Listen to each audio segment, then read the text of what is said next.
Welcome to Through the Glass Columns, your weekly Wheel of Time read-along podcast. The Wheel of Time turns and ages come and pass, leaving memories that become legend. Legend fades to myth, and even myth is long forgotten when the age that gave it birth comes again. That is your host, Greg, who somehow still knows very little about the Wheel of Time, even though he usually pretends otherwise. And that is Tylor, our resident expert, who makes sure you know how much he knows about the Wheel of Time. It's a lot. Join us each week as we continue our journey through Robert Jordan's great fantasy epic, exploring the books, the television show, ill-advised discussions of visual media on a non-visual podcast, and so much more. Although actually not, it's just that. Yes, all that and actually nothing else as we travel on, and I know what this means now, through the glass columns. Yeah, he really doesn't know all that much. No, you don't know that much.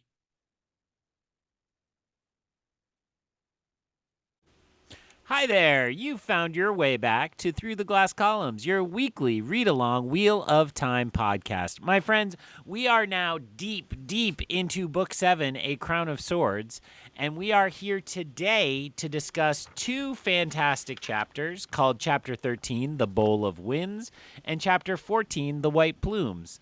And speaking as one white plume, let's check in with my favorite bowl of wind. Tylor, how's it going? I kind of like that transition enough that I'm going to forgive you for dropping the in one chapter and adding it to the other chapter title in your introduction. I had a good time in these chapters, if for no reason other than who the POVs were, and that was enough for me to be excited. I think we are all aware that reading Mat is fun. We get there. If you have only read one chapter, I guess I gave away the first two words of that next chapter. You'll get over it. But the first POV, Aviendha, we don't get a lot of those, and I'm very excited to have that. How did you feel about these chapters overall? I would put myself similarly excited to see these characters. I mean, it was only 2 episodes ago, I think, where we both forgot where Aviendha was. Yep. Right? We forgot which plotline she was in, so it's nice that we're both rejoining the Ebu Dar, which we have not really been in for a while. And we got Aviendha and a fresh reminder that she's there witnessing this and trying to figure out the Birgitte mystery and lots of other dynamics, so that worked. Although I will say my notes are pretty brief. It felt more like what our job was here is just to catch up that these people exist, and we'll really get down to what's going on with them next week is kind of the feeling I got. Well, we'll find out if that prediction comes true much sooner than many of your other predictions, which I have a list of ones that I'm going to make you come back to in, like, the final book. But for now, I think it probably makes sense to dive into a summary of Chapter 13, The Bowl of the Winds. Aviendha laments sitting in a chair, because she doesn't like to do that, and then remembers that she is on a boat, which is way worse. She tries to avoid the shame of showing her fear, and she laments that her fancy Wetlander clothes are something that she has to wear, and she also laments the fact that she kind of likes it. The ocean, however, overwhelms all of those other thoughts. Aviendha admires Elayne for her courage and her honor, and the Aes Sedai were apparently offended that Birgitte was made a warder, but the other warders don't care, and so Aviendha doesn't understand why it's a big deal. Aviendha thinks that she must learn Wetlander ways if she is to marry a Wetlander, and then she wonders at both Nynaeve's bravery and also her seasickness. Elayne politely doesn't comment on Aviendha's fear, and instead asks about Nicola and Arena. Aviendha suggests killing them, and Birgitte agrees, much to the disdain of Nynaeve and Elayne. Birgitte says that they should worry about Moghedien more, and apparently they are very worried about Moghedien. Aviendha then suggests to Elayne that Mat may be able to help them. Nynaeve denies the possibility that that could be true, but Elayne tells her more or less to butt out. Birgitte agrees, but criticizes both Nynaeve and Elayne for not giving Mat enough credit, and for basically making a decision based on their stereotypes about him. Nynaeve still says no, because Mat is a pain, but Elayne eventually argues that they can constrain the worst of Mat's impulses, and they all seem to agree to the idea. Birgitte is chosen as the one to tell Mat that this is what they're doing, and Aviendha doesn't understand the Birgitte, Elayne, Mat undercurrents that are going on there, although she's piecing together that something is odd. Elayne then thanks Aviendha for the idea, and then gives her advice on managing her fear of the ocean. Aviendha is impressed by the size of the ship they pull up to, and then is overwhelmed by the bay, and immediately starts following Elayne's advice. Aviendha acknowledges that she is afraid, and when Elayne calls her brave, they agree to speak about Rand that night, although Aviendha is confused what that has to do with bravery. Nynaeve then shouts at a seafolk man, and Elayne has to go salvage the interaction.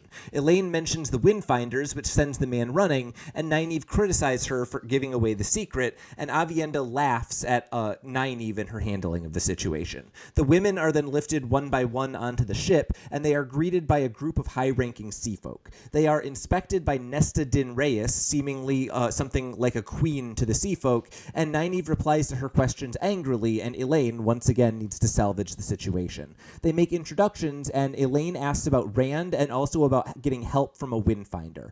The seafolk are skeptical and deny that they can interact with Rand or at least speak about it, but they ask more details from about what they need from a Windfinder.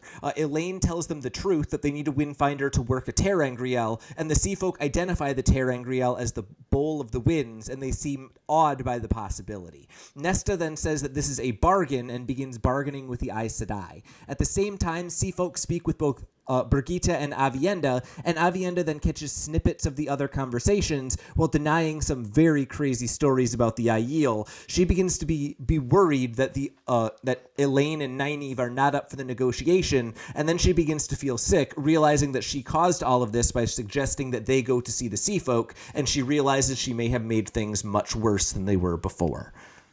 So, Aviendha chapter, also on a boat, that's a fun combination as far as I'm concerned. What did you take away from the Bowl of the Winds? I mean, I should have sang "I'm on a boat" at the start of this, but I've used that I've supported. I've used that already as my Zoom chat name, so I knew I couldn't go there. So listeners, I try to impress Tylor with a Zoom name every episode. And last week for the Return of Lan, I was bare-chested Greg. And then I realized since we're talking about the Seafolk and the Windfinders, I could be bare-chested Greg again and not have to change it. Just totally different kind. Totally different kind of bare-chested. Well, no, like the same kind, but different in connotation.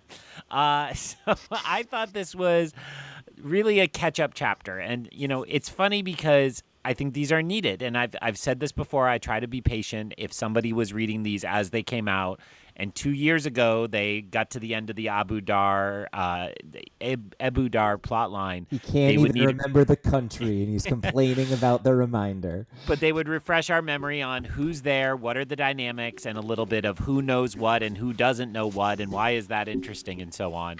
Yeah. So I find this completely necessary, and yet I found myself pretty checked out for most of it, if I'm being completely honest. That's fair. I think that what saves this chapter for me is the fact that it's from Aviendha's perspective, because it gets me really, excited to be in a character's head who we really haven't been in much at all. I think she was kind of intentionally a puzzle for Rance to solve, and so we couldn't get in her head and know the answer to the puzzle. But now we're starting to see a character who is, I think, almost as full of contradictions as Nynaeve is. She is incapable of seeing herself as brave, even in the midst of a bay that she willingly chose to go into despite being afraid of water.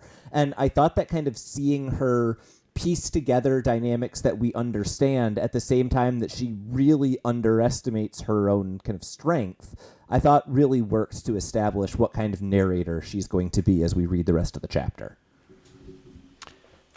That sounds right to me, and there is some nice fun in that. And yet, I when I read it, I didn't feel how alien the gap or how alien Aviendha is in this context. So, or in other words, the gap between Aviendha's cultures of comfort and this one.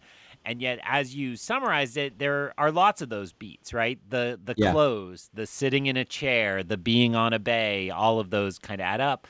And I do think from your summary already, even before we've talked about it in depth, I did feel like, okay, there's more to respect about Avienda's participation here.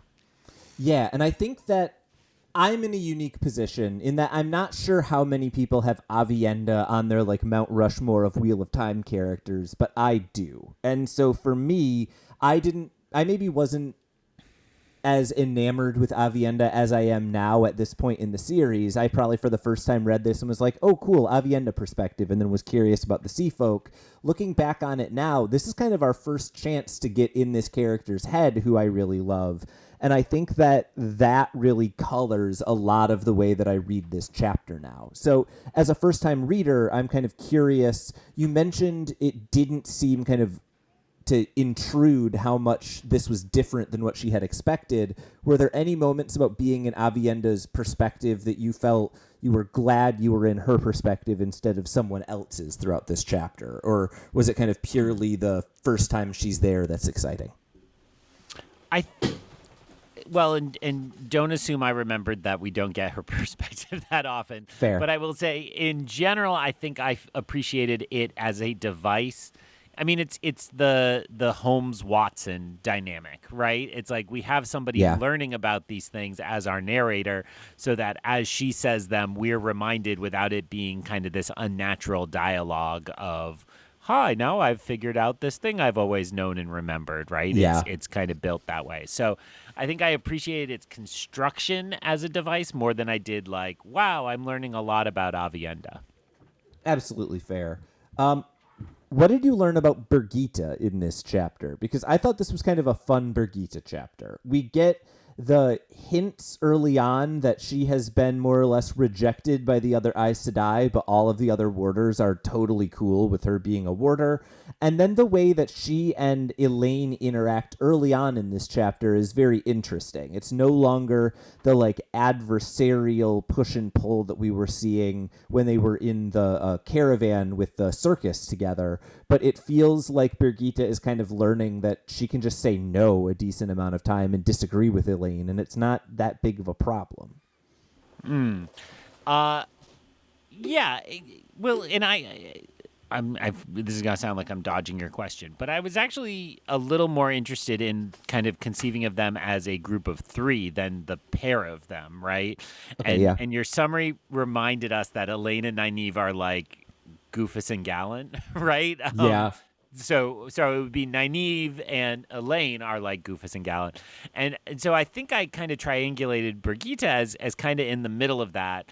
But I agree with your sentiment that she's kind of coming more into her own. And that's less like learning about the world, I think, to your point, as it is like asserting like, hey, I know how things work. I'm kind of important. I'm a big deal, right? Yeah. And understand these things. So I did like having that dynamic kind of play into this kind of constant push-pull between the other two. Yeah, I think that's exactly right. And then the one moment that kind of stood out to me among that dynamic is the moment when Avienda and Birgitta are just like, yeah, you should kill Nicola and Irena. And they are joining the likes of Siwan Sancha in that position. So when that many people who we think of as like the respected elders are kind of saying the same thing and just Aiel wisdom is going along with it, I think we might need to reconsider our thoughts from a couple chapters ago about whether Siwan was throwing out an insane idea. And it goes back to this kind of constant drumbeat for at least the last 3 or 4 books, which is like, it's time to take all the threats seriously, right? These are not like, something else will be, what it reminds me most of is kind of messing around in Teleron Riode. It's like, no, this is actually very serious and very dangerous, not just that. And it feels like it's that focused on 2 people now, right? Like these are serious threats. Yeah, maybe you could be overcome in other ways, but let's just take them out and move on. We got bigger fish to fry. See, that's Siwan. There you go. Good work. I think the next moment that really stood out to me is that Avienda seems to be the one who broaches what everyone other than Nynaeve agrees was the obvious idea, why did we travel here with Mat and then ignore Mat? And I think that discussion was interesting both for the dynamics between the characters, right? There's a lot of that kind of interplay with Elayne and Birgitte here and a few of the other ones that we've hinted at, but also just how steadfastly anti-Mat Nynaeve is kind of surprised me, right? Because of anyone, she in the past had been the one who was like, give him a chance. He was a good boy, even though he was constantly stealing pigs or whatever. Yeah, it reminded me, I'm a old middle-aged dude now, and so when I go back to my hometown, there are grown-ass men who I knew as like the troublesome boys who bothered me when I was a camp counselor or shoplifted when I was a store clerk. And like, I need to not hold that against them because that was natural. But at the same time, I'm like, oh, that kid's no good. And I'm like, he's probably had like 20 years of like a good devoted life, living good values. Or maybe not, but I don't think you can hold that. So it very much felt to me like Nynaeve just can't get over this is... Yeah. She knows Mat for who he was, hasn't seen his kind of leveling up directly, so isn't aware of how kind of respected and powerful he's become. Yeah, and I think that makes a lot of sense. And the fact that Elayne hasn't been swayed by what is presumably Nynaeve and possibly Egwene's stories about Mat, I think tells me something interesting about her as well, that she's the kind of person who takes what someone shows them instead of what she's told about someone.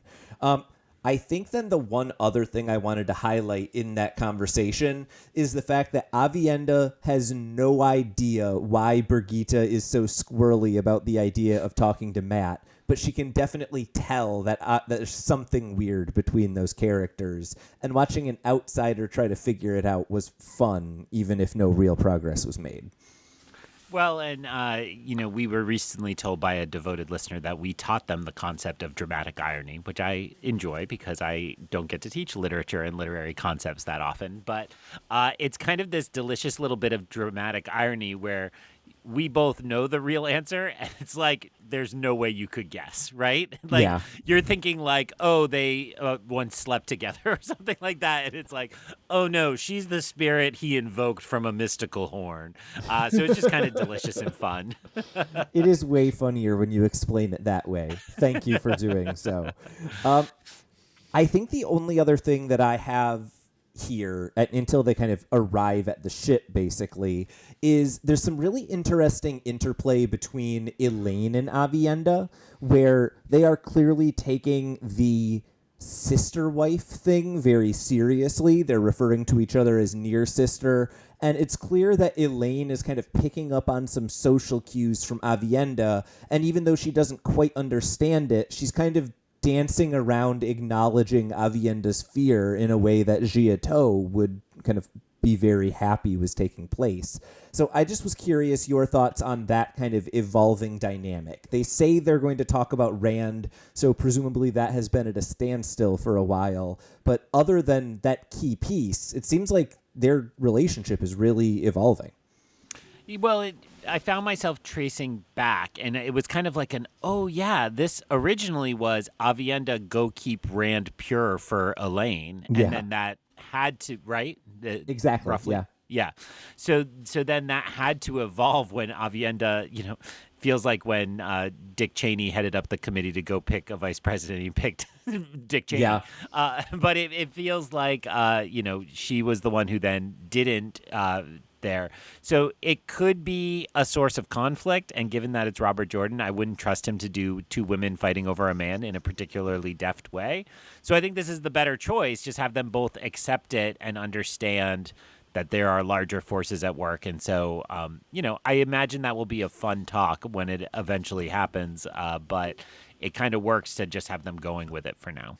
I'm realizing that I might be potentially accidentally live spoiling something for Greg on the show. And if you haven't seen season 3 of the television show, please ignore. But Greg, does the fact that you're not commenting on the fact that this relationship is very different on the television show mean that you didn't make it far enough on the television show to see how this relationship is very different? No, it means I spaced out and forgot, but now I remember, right? Okay. Yeah. So And I remember when I said I got to that episode, you said something like, yeah, what's kind of implied is just right out there. Very much like Suan and Moraine as well. So, that's a good reminder from that parallel dimension that has ended, unfortunately. There's no news on that. There's always the save the blank campaigns, but those don't do anything now, right? Yeah, I think the closest thing to news we've gotten is that the parent company has officially released the project. So in theory, there are no legal bars to it being brought over to Apple as the only streamer that would possibly make sense. Yeah, and I don't think that's the game Apple's in these days. That is correct. Yes. That being said, R.I.P. the show. It was so good. They then arrive at a Seafolk boat, and multiple times Nynaeve shouts at someone and expects it to be the solution to a problem, and then gets mad at Elayne for being nice to the people and getting exactly what they want. And you can't say that Nynaeve is a character who has changed too much over the last 6 books. Anything to add to that? Just that it's fun, right? Like, it's the same joke, but it's it gets funnier in the retelling. I forget what show it is, but there's a line somewhere where someone goes, hey, that's the same joke again, and that's immediately what I'm thinking. It might be a John Mulaney stand-up bit, now that I'm thinking of it. That being said, we then get some really interesting world building with the Seafolk here, because this apparently isn't just a boat. It's a boat with seemingly the highest ranking human beings in Seafolk society. And that is really something that we haven't played around with yet. We really hadn't had any conception of rank or nobility among the Seafolk. There was kind of captain and the people on the ship.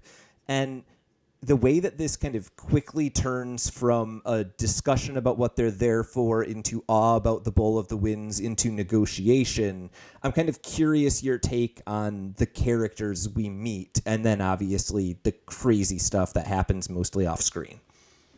Yeah, I will say I didn't feel too attached to any of the characters, but I did. I think previously, I think last book, I likened the Seafolk to Agent Coulson in the first Iron Man movie, right? Where there's like this faceless bureaucrat saying like, I'd like to meet with Tony Stark. I'd like to meet with Tony Stark. And then in the end, it's like, oh, that's actually somebody who's really important. And it did feel like that. Like the Seafolk have been wanting to talk to people. The Seafolk have been there. So Seafolk are waiting. And finally it's like, oh, this isn't like small potatoes. This is like their whole culture is here ready to work with these people to try to solve some problems. So it was exciting in that regard, but I can't say I was like, wow, this character knocked me out. I'd struggled to name them. But that's not a surprise to anybody at this point. So no, and honestly, don't worry about it. I don't think anyone really remembers Nesta Din Reyes as one of the highlights of this series. I think you're good. I always find it interesting when the only thing that advances in a plot is we get a name for something, and yet I always feel so satisfied by that moment. The fact that this is called the Bowl of the Winds is all of the payoff that I need for these, 2 chapters in Ibu Dar to feel a little bit worth it. Is that your impression as well, or is this just like a whatever, they're talking about a thing that we don't have yet? Well, you just bought some Bowl of the Winds at your dispensary last week, right? I mean, Good work. Where's the tie-in on that? That should be easy there. It is very cool. I think I was I didn't care as much about the name as like, oh, this is a big deal to this culture, right? They know about it and they are in awe, I think is the word you used in your summary. So it's like this has a larger meaning than we thought. I mean, we kind of always knew it was pretty powerful if this was going to be the way to cool the whole continent down, but it feels like it's now like mythic importance, not just the kind of quick Deus Ex climate that we thought. Also pretty good work. I've got to give you credit for that. I think then the thing that is scary and that we don't have a lot of information about because we're perspective limited is that it seems like the Seafolk immediately turn there is an all-powerful artifact, you need our help, into let's negotiate what you will pay us for our help. And Avienda's immediate reaction is like, oh my god, I'm not sure Elayne and Nynaeve are ready for this negotiation. I kind of think Elayne might be, but I know Nynaeve isn't. What are your thoughts or concerns about that discussion that happens mostly off screen? I mean, it's always just let Elayne drive the bus. Like, she should be in charge on anything requiring diplomacy in any way, right? So let's just let Nynaeve cook is my reaction. While that discussion is happening, Aviendha is faced with substantial racist questions, and Birgitta is repeatedly seemingly questioned about how she knew something from the deep past of the sea folk. So I don't really have too much to say about either of those things, but F, marry, kill, negotiating, getting grilled about your deep past, and having to hear racist things about your culture. That's right, listeners. It's Thanksgiving and Christmas season. Get ready for dealing with your family. That's all. Any last thoughts on this chapter? No, I'm good. All right. I made a joke that was so dumb, Greg lost any thoughts about the chapter. Let's now summarize Chapter 14, White Plumes. Mat watches horses at the ironically named Silver Circuit, noting the very diverse crowd. Mat places a wager, remembering the forgotten traditions of the raceway, and Nalshan is hesitant, but Mat puts all of his money on his own horse, Wind. It is apparently a lot of money, enough to change the odds for the race after the wager is placed. Nalshan needs to win so he can afford something nice for the lady he's seeing, but Mat is only worried about Oliver jockeying, not about losing money. Julian arrives, reporting on Elayne and company going to the river, and Mat vows to keep the women safe despite whatever they want, and he says he wants a report from Tom as soon as the women return so we can find out what they were doing on the river. Mat thinks that the women have no caution, and then notes a woman who makes him think of, and then he notes in the crowd a woman who makes him think of straw, a knife, and fire, which seem related to his missing memories, but he can't quite piece it together. Mat thinks how difficult it has been to even meet with Elayne in the group, and they think that he will ruin their plans, it seems. As the race begins, Nalshan is nervous, and Mat catches another glance at the woman, finally remembering when she tried to kill Rand and him way back in the first book. Wind and Oliver win the race, and Nalshan is concerned about the bookie running off with their winnings, but Mat tells Nalshan to gather the money, and Oliver, seemingly having forgotten all of his worries, he is going after the dark friend who tried to kill him. The city is crowded, and Mat has to push through a number of refugees to try to follow. To avoid notice, he ducks into a stall, and he has to try on a signet ring from the person who owns the stall. He ignores the ring while watching the woman across the way, and then he spots a Whitecloak who gets a smile from the woman he's been following. Mat tries to take off the ring so he can follow the woman, but it doesn't come off, so Mat instead buys the ring, drastically overpaying for it, and then it immediately falls off. He hurries off, first missing, then spotting the woman's hat, and eventually she vanishes into a square, but he spots her as she's approaching a palace. He studies the palace and watches it for quite some time, and then asks to himself out loud who lives there, and someone answers and says that it is Jaikim Carradine. Mat realizes how dangerous having a questioner from the Whitecloak is, and then he realizes that the man who told him it was Carradine's place is apparently a friend of the woman he was following. He saw them together at the racetrack. So this is the chapter that I think was about the same length as the other one, and yet I have the shortest notes I've ever had for a chapter. I swear things happened here. What did you think of the return of Mat? I mean, I think my initial reaction was, yay, Mat, this is going to be fun. And then I was like, but where's the fun? You know, again, it's about reminding us, I would say, who's with Mat. Those are not characters that I remembered particularly prominently. You know, I do remember them, but it's not perfectly clear. And then just reminding us that he's in this plot line and not in another one by talking through some of those dynamics between him and the women. So those were useful. I can't say I was particularly compelled by the woman, and then the revelation just that the Whitecloaks are here. That seems important, but not particularly interesting to read about. Through the glass columns. Yeah, no, I don't have too much to add to that, honestly. But let's take it in order. I actually want to start with something that you didn't mention. Mat has been the rakish scoundrel for some time, and now he is a massively wealthy man. He is able to gamble enough on a horse race that it changes the odds of the horse race, and he still had a bag of coins in his pocket and was not at all worried about losing the money. And I think that that is a significant enough change that we need to start clocking how Mat the rich man is different than Mat the poor man was. Spoken like an economist. Yeah, I think that to me felt like the natural extension of here's a man with supernaturally good luck who likes to gamble. What's he been doing for the last while? And we're just at the place now where I think I hadn't clocked that he was that fabulously wealthy, but I accept your point that it's not like he's having a good night. It's like he's set for life and maybe a couple other lifetimes. And then I just want to comment on what Mat has been doing with his time, which seemingly is sending armies of people to try to figure out what Elayne and the group are doing with their time. Mat doesn't really have anything on his mind other than winning horse races and figuring out what those women are up to. And for a character who is so explosive when he's on the move and doing things, I think this is where I kind of agree with you. I'm like, come on, where's the fun? He's got to go blow something up. And it just seems like a reminder that they are in an uneasy partnership. I think in books structured like this, when you get different character combinations put back together, it's easy to say like, oh, and they're good, happy buddies. And it's like, oh no, like he's suspicious of them. They were suspicious of him. Like it's a very uneasy alliance, no matter what their history is. And I think that the one thing that I want to highlight about that is just the fact that Mat seems to have tried to meet with them repeatedly and has failed to.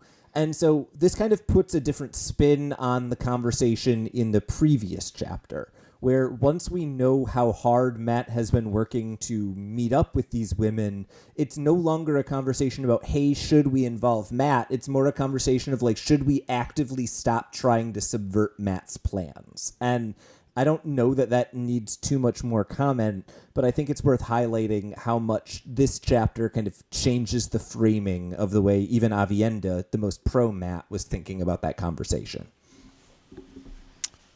That makes sense to me. And again, the unspoken person in all this is Rand, right? Where presumably they all want to work to help Rand, although that's not as important to Nynaeve perhaps than it is to Elayne.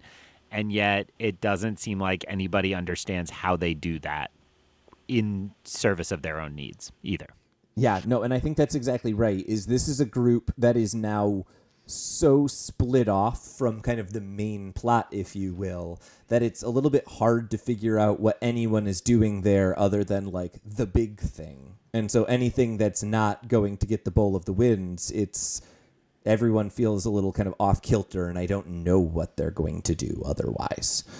I was thinking of the cliche of the enemy of my enemy is my friend, and it doesn't really apply here, but it's more like, you know, we have one goal we share and a whole bunch we don't. So how do we achieve one without feeling like we're sacrificing the others? I think that's a really good point, and I have nothing to add to it. Hey, guess what? Ulver still exists, and he won a horse race, and it's like my 18th favorite horse race in literature, because I really don't read many books that have horse races in them. Sounds right. I continue to like Oliver. Like, I do like a kind of Sancho Panza squire in the story, and he's a delight. It's fun to see him and in his interactions with Mat, even if they're small and slight. Then let's talk about the woman who no one remembers until Mat has a flashback. And then we all go, oh, yeah, people did try to kill them in the first book. What was your take on a real deep cut character coming back and it seemingly being a surprise to Mat because of the weird holes in his memory?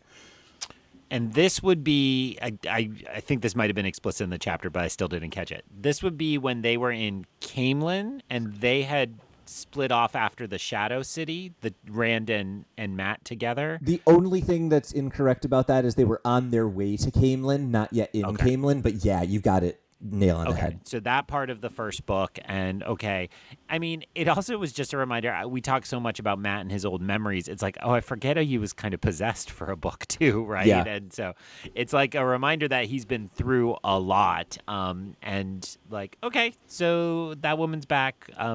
That's fun, but I play the Star Wars game of, well, is that a person Robert Jackson seated, or did he like need somebody Robert Jordan, man. Robert Jordan. Wow. And then go back and find him, to try to fill in. So, or find her rather to try to fill in. You flustered me, but yeah. So I don't really think this will be like a dramatic connection. But I am not saying this won't be an unimportant person. We're still waiting to see. So if we're curious whether this woman is important or not, the next scene that I have to talk about has to be in the unimportant category until we remember annoying phrases like Taviren. Because I don't feel like Robert Jordan spends 2 pages describing Mat trying on a ring and failing to get it off his finger and then getting it off as soon as he pays for it, but keeping it anyway. I don't think he writes that scene unless it's more meaningful than haha. So I'm curious what your thoughts are on that seemingly just like comedic diversion that takes up way too much space to just be a comedic diversion.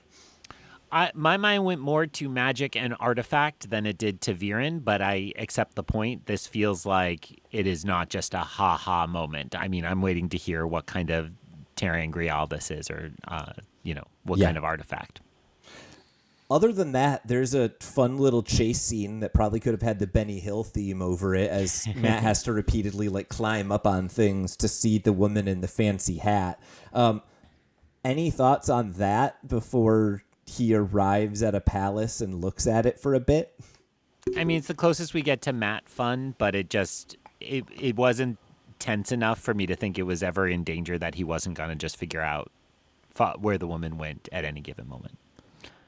And then the big reveal is this isn't just one of the Whitecloaks who's here. It's kind of like one of the worst of the Whitecloaks, right? This is a bad dude.